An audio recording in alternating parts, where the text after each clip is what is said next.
जंगी जुनून में मुब्तला इसराइल के शहरी हमास की तारीफ करने लगे। इसराइल की जारहियत, हमास का उसने सलूक दुनिया भर में आया हो गया। इंसानियत से आरी इसराइल को मासूम बच्चों पर रहम न आया। हमास ने हमदर्दी की आला मिसाल कायम कर दी।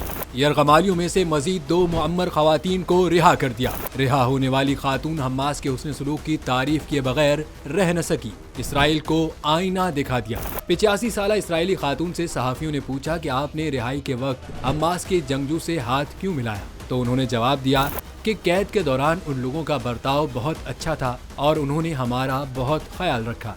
एक सवाल के जवाब में उन्होंने बताया कि जब हमास ने घर से मुझे तहवील में लिया तो रास्ते में अज़दोकोप किया गया, लेकिन वो ऐसा नहीं था कि मेरी हड्डियां टूट जाती। गजा पहुंचने के बाद भी हम पर तशद्दुद नहीं किया गया। लेफिस्टर ने कहा है कि हमास वालों का रवैया नरम था। मुझे और मेरे हम उम्र साथियों को हर 2 या 3 दिन बाद डॉक्टर भी देखने आता था। हमें कोई परेशानी नहीं हुई।